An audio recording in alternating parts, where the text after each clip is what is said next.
Donc on va parler de, en bon français, vous voyez, the era of now. En français, ça sonnait pas terrible, c'est l'ère du maintenant. Donc l'ère du maintenant, ça veut dire quoi? Ça veut dire quand vous connectez à l'application Euro 2016, elle doit être disponible tout de suite. Sinon, c'est un scandale, on crie au loup et ça ne peut pas fonctionner comme ça. Donc finalement, vous, en tant qu'entreprise, vous êtes face à ce dilemme de continuer à faire tourner l'existant tout en ayant capacité à résister à la disruption digitale. Il y a des nouveaux entrants qui arrivent sur les marchés. IBM, on est bien placé pour le savoir. Soit dit en passant, on a encore 80% des applications critiques de ce pays qui tournent sur un grand système, donc on a le temps, c'est pour ça qu'on parle d'hybride IT aussi. On est loin d'être contre et on est très favorable au cloud. Néanmoins, il y a du boulot. Il y a du boulot et on va encore devoir travailler pas mal sur la connectivité avant de tout mettre dans des clouds publics. Mais on le fera certainement à terme. Donc la disruption digitale, ça veut dire d'être prêt. Et pour être prêt, c'est pas seulement avec une caisse à outils qu'on va s'en sortir. Quand j'étais jeune, j'allais souvent rue Montgalet acheter des disques durs, des cartes mères, des trucs comme ça.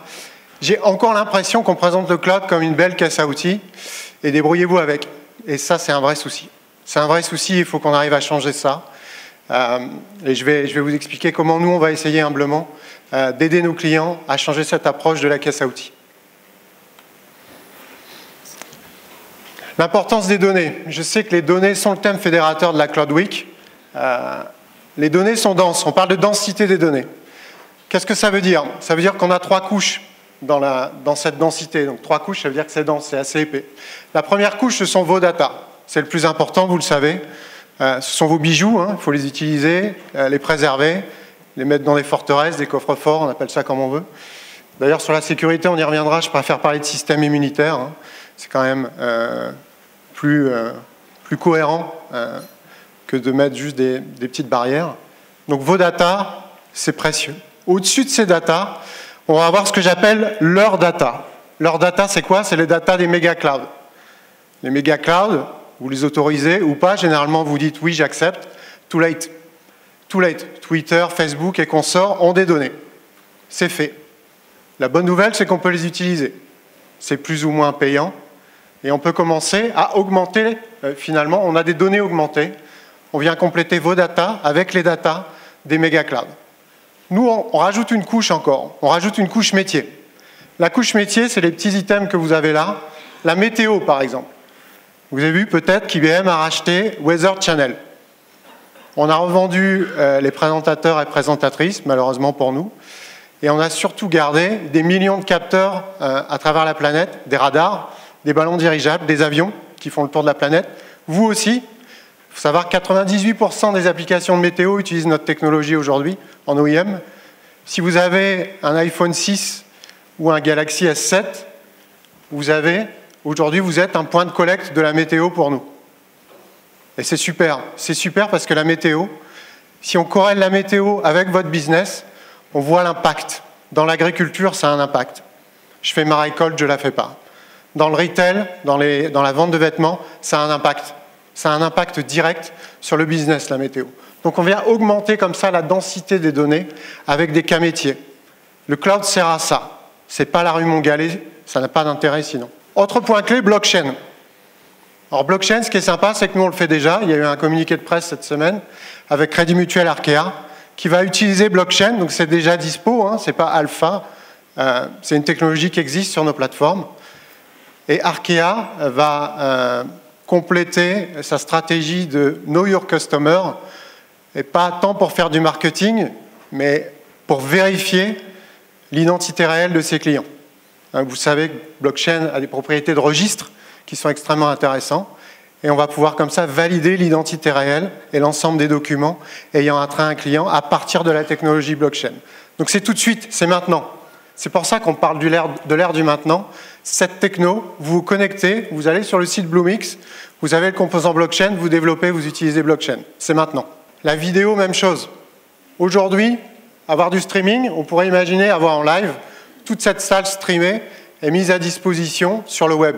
Le développeur prend une API de vidéo en streaming et il met la salle à disposition. Ça aussi, c'est disponible tout de suite. Alors, expertise métier, l'industrie est clé aujourd'hui. Ce qu'on cherche à faire demain, c'est vous fournir un App Store de cloud, quelle que soit votre industrie.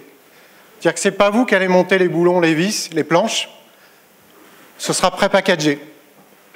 On l'aura fait et on va y mettre ce qu'on a vu juste avant, on va y mettre vos datas et les augmenter encore une fois. Je vais prendre un cas illustratif qui est le cloud qu'on construit dans le monde de la santé. Donc c'est un super cloud spécial santé. Le premier sujet, c'est d'avoir de l'expertise métier. Ça veut dire que chez nous, on a des cancérologues par exemple. J'imagine que vous avez suivi l'actualité. L'hôpital de Singapour a implémenté nos technologies cognitives qui permet d'améliorer la recherche dans l'oncologie et qui permet d'augmenter plus que significativement le taux de dossiers de personnes qui sont en rémission aujourd'hui, de manière significative, c'est-à-dire plus du double. Plus du double. Ça a de la valeur. Ça a clairement de la valeur parce que d'abord, ça sauve des vies humaines et ça permet d'améliorer la recherche parce qu'on va corréler un certain nombre d'événements. Alors, comment ça marche? On a de l'expertise métier, on a un cloud au milieu qui va avoir pour fonction de traiter les données, de faire de l'analytique. On parlait de big data tout à l'heure, on le fait aussi déjà dans le cloud. D'amener les propriétés cognitives par-dessus, donc de faire de la corrélation entre ces événements.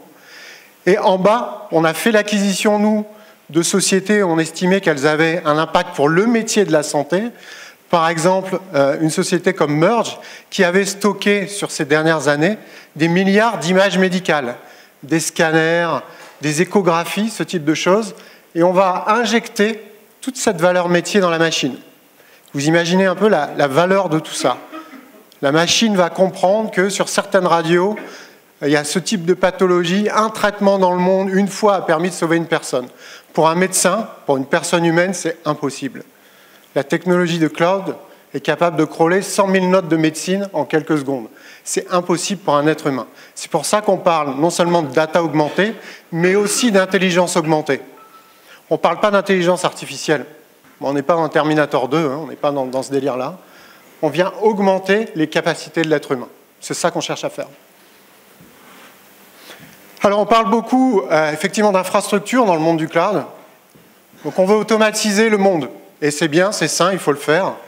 On voyait juste avant Philippe donc, sur Orange, où finalement la tuyauterie, elle est bien en dessous, il faut qu'elle marche. Il faut qu'elle marche. Il faut automatiser. Et ça, il faut continuer de le faire. Donc le schéma qui illustre ici, loi de Moore, donc on fait des choses de plus en plus rapides, de plus en plus petites, et c'est très bien comme ça. Nous, ce qu'on essaye d'amener au-delà, c'est la compréhension. C'est la capacité à corréler des événements entre eux et à amener de la valeur pour vos métiers. C'est réellement ça qu'on cherche à faire. Je vais vous prendre une illustration. Dans le monde de la vidéo, par exemple, aujourd'hui, la machine, c'est dans des flux YouTube, vous identifiez toutes les personnes qui ont des lunettes entre 30 et 40 ans et qui sont en train de lever les bras. Ça prend 5 secondes. Venez chez nous, à New York, je vous emmènerai volontiers. Vous paierez le billet quand même, je vous le dis. Mais on peut vous montrer tout de suite un penalty dans une vidéo, par exemple. Ça aussi, ça a de la valeur. Ça a beaucoup de valeur, plutôt que de payer des centaines de gens à aller regarder des vidéos pour voir ce qui se passe. Donc c'est ça, aujourd'hui, comprendre le monde, comprendre ce qui se passe. Une illustration, Pepper, qui est un robot commercialisé par une société japonaise qui s'appelle SoftBank. Alors Pepper, c'est super sympa, donc ça bouge, c'est animé, on peut le piloter avec une télécommande. Tant qu'on est avec la télécommande, ça reste un jouet. Il a aujourd'hui, d'origine, dans son chipset, il est assez petit, je crois qu'il sait parler, il comprend une vingtaine de mots, il a une vingtaine de verbes. Bon, pour des dialogues un peu sophistiqués, c'est compliqué. Donc on lui a implanté un cerveau qui est entièrement dans le cloud, qui est powered by Watson, qui est notre technologie cognitive, et ça lui permet complètement d'interagir avec vous, de tout comprendre. Là, la photo que vous avez là était à Roland-Garros, donc le robot, pour ceux qui sont peut-être venus, vous l'avez vu, vous pouviez interagir avec le robot, demander les stats des joueurs en temps réel, ce type de choses, demander les probabilités qu'un tel ou un tel gagne le match. Et le robot était sans télécommande, il interagissait avec vous. Et ça, c'est extrêmement puissant. Je peux vous assurer que quand vous commencez à interagir réellement et en langage naturel avec une machine, c'est assez saisissant. Et ça aussi, c'est maintenant, c'est déjà disponible. Le français, d'ailleurs, est disponible.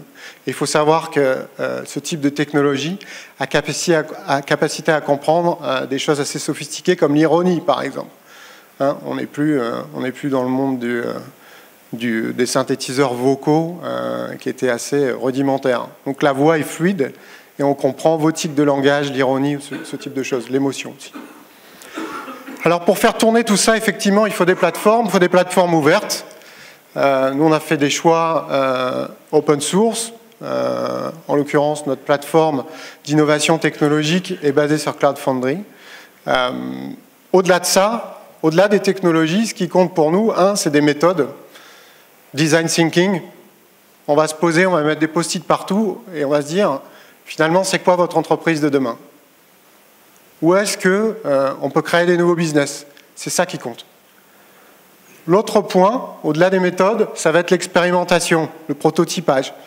Donc on a des garages, on fait des garages pour vous, on a un garage aussi à Nice, où on va pouvoir commencer à prototyper et livrer tout de suite.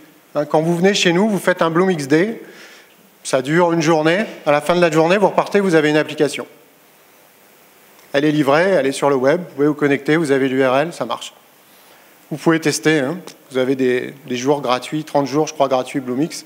D'ailleurs, c'est facturé à la consommation, donc vous pouvez vraiment vous amuser avec ça. Ce qui est extrêmement important pour nous, c'est l'écosystème.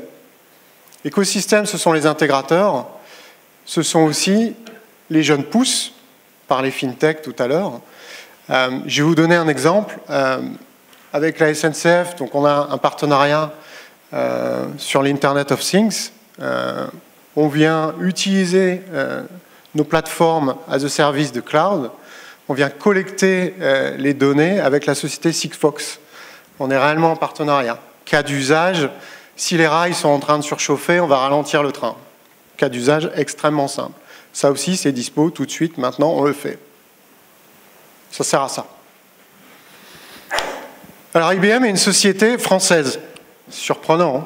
On a 102 ans en France. Ça a été la première agence qu'IBM a ouverte, d'ailleurs, en dehors des États-Unis, en 1914. On a des data centers en France. Si quelqu'un me demande vos données, je ne peux pas les donner à la NSA. Que ce soit clair, je n'ai pas le droit. Je suis une société française qui héberge des données en France. C'est important, parce qu'on raconte plein de choses. On fait boue, on fait peur, mais des casques gaulois, des moustaches, des choses comme ça, ça ne sert à rien. On paye nos impôts en France, rassurez-vous, tout va bien. Tout est under control. Ce qui est le plus important pour moi dans ces histoires de sécurité, c'est, je disais tout à l'heure, le système immunitaire. Ça veut dire qu'on peut vous mettre toutes les sondes de sécurité, les firewalls que vous voulez. Si vos devices, vos postes de travail et compagnie sont ultra vérolés, si vos utilisateurs ne résistent pas à l'idée de cliquer sur un lien quand on leur demande leur RIB, on ne pourra pas faire grand-chose. Donc il faut vraiment couvrir tous les aspects de la sécurité, y compris dans le monde du cloud, et ça, je pense que vous l'avez de toute façon très bien appréhendé. La transparence est importante aussi. Ça veut dire qu'à tout moment, vous devez et vous pouvez savoir où sont vos data. Par le menu détail. Les menus volets, menu détail.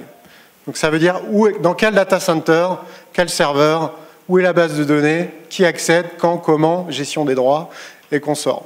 Transparence totale. C'est ça aussi qui est extrêmement important pour nous dans l'univers du cloud. Ok, voilà ce que je voulais vous passer comme message aujourd'hui. Donc, disruption digitale, vous l'avez compris, c'est maintenant. Il va falloir qu'on vive avec ça tous les jours et il va falloir être prêt.